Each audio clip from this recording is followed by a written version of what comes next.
കുരുക്ഷേത്ര മഹായുദ്ധം അവസാനിച്ചിരുന്നു. പാണ്ഡവർ വിജയികളായി രാജ്യം തിരിച്ചുപിടിച്ചു.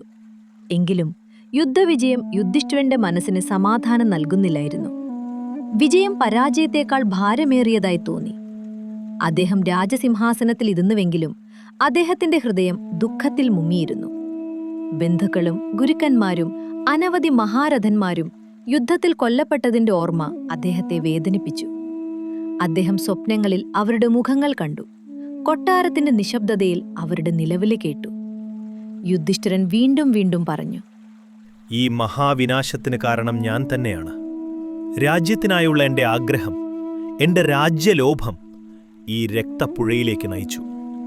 അദ്ദേഹത്തിന്റെ വാക്കുകൾ കേട്ട് ശ്രീകൃഷ്ണൻ അദ്ദേഹത്തെ ആശ്വസിപ്പിക്കാൻ ശ്രമിച്ചു.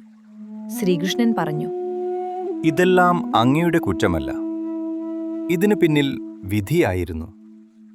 ധൃതരാഷ്ട്രപുത്രന്മാരിൽ അടങ്ങിയിരുന്ന അധർമ്മം തന്നെ അവരുടെ നാശത്തിന് കാരണമായി. ദ്രൗപദിയെ സഭയിൽ വലിച്ചിഴച്ച ആ പാപമോർക്കൂ. അത്തരം അനീതിക്ക് ശിക്ഷ അനിവാര്യമായിരുന്നു. അങ്ങ് ഈ ദുഃഖം ഉപേക്ഷിക്കണം.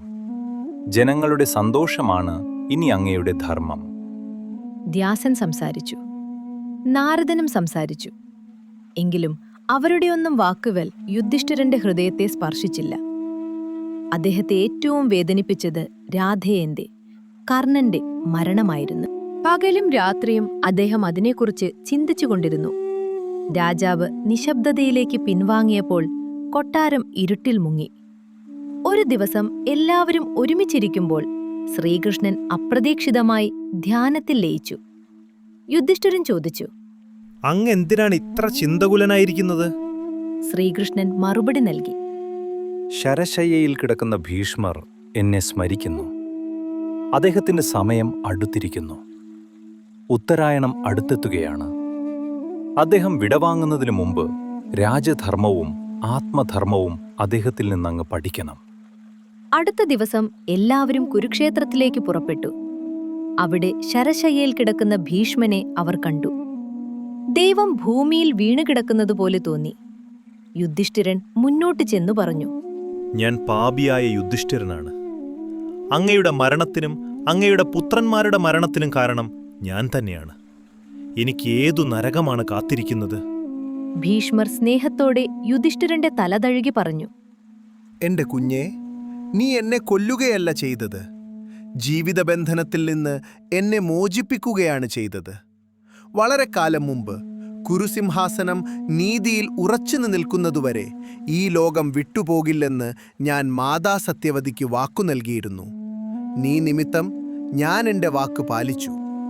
ഞാൻ ഈ ജീവിതത്തിൽ ക്ഷീണിച്ചിരിക്കുന്നു. നിന്റെ ദുഃഖം രാജാവിന് ചേരുന്നതല്ല. എനിക്ക് വേണ്ടി ദുഃഖിക്കരുത്. ഇനി നിന്റെ ചിന്ത ജനങ്ങളുടെ ക്ഷേമം മാത്രമായിരിക്കണം. ശ്രീകൃഷ്ണൻ പറഞ്ഞു, ഞങ്ങളെല്ലാവരും ശ്രമിച്ചു. നാരദനും വ്യാസനും പോലും അദ്ദേഹത്തിന്റെ ദുഃഖം മാറ്റാൻ കഴിഞ്ഞില്ല. ഇനി അങ്ങയ്ക്ക് മാത്രമേ അത് ചെയ്യാൻ കഴിയൂ.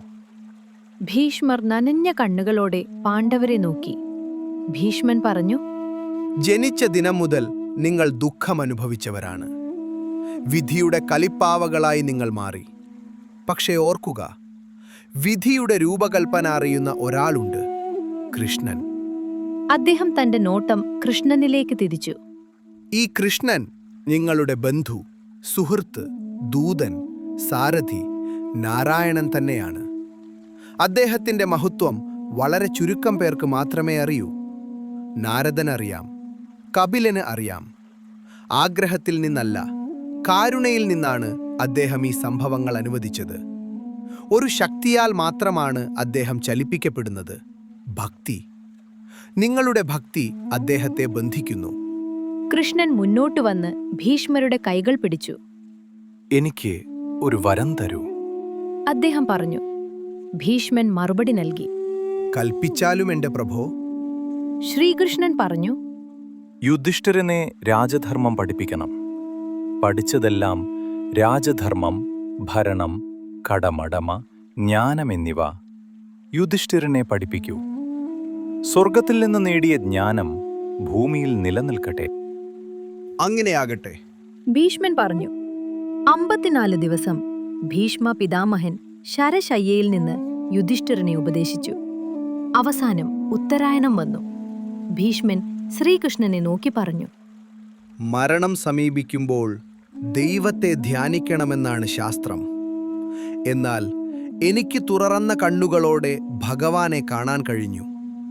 ഇതിലും വലിയ എന്തു ഭാഗ്യമാണുള്ളത്? അദ്ദേഹം പൂക്കൾ അർപ്പിച്ചു, കൃഷ്ണനിൽ മനസ്സുറപ്പിച്ചു. യാത്ര അവസാനിപ്പിച്ച ഒരു തീർത്ഥാടകന്റെ നെടുവീർപ്പ് പോലെ ഭീഷ്മപിതാമഹന്റെ പ്രാണൻ ദേഹം വിട്ടു. അങ്ങനെ ദുഃഖം ജ്ഞാനത്തിന് വഴിമാറി, കടമ ഭക്തിയാൽ കിരീടധാരണം ചെയ്യപ്പെട്ടു.